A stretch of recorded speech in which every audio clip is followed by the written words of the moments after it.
Hi, my name is Cristina Gutierrez-Brewster. I'm an English teacher, and today I'll be discussing with you how to properly cite partial quotes in a research paper. Now, depending on the type of paper that you're writing, you want to clarify with your professor whether you're going to be using MLA or APA format. For today's purposes, we're going to be using a partial quotation in APA format. So, when you're doing a partial quote, the most common thing you want to do is to include a lead-in sentence that is going to be explaining what the reader's about to see. You usually do it very briefly, followed by the quotation marks. After you've done your lead-in, you usually want to put a comma and include the actual quotation here. Now, since it's a partial quote, a lot of times when people are writing these, you'll use ellipses where the break in what actually happens in the movie and what you're writing about is going to be indicated. So put that break with an ellipses, followed by the third thing, which is the parenthetical citation.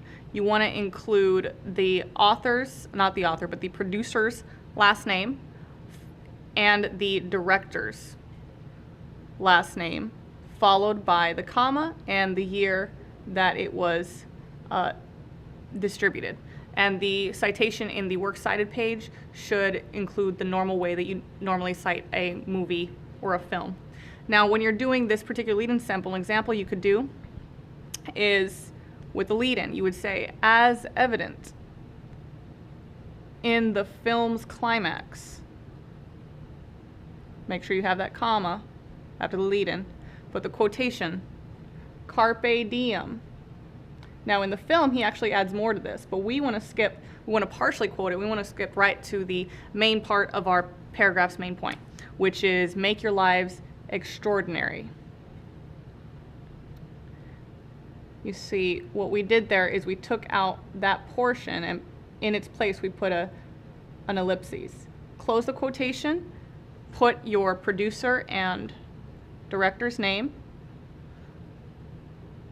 followed by the year it was distributed, and then once again, cite it in your works cited page.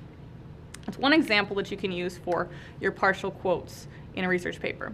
So once again, my name is Cristina Gutierrez-Brewster, and that was how to properly cite a partial quote in a research paper.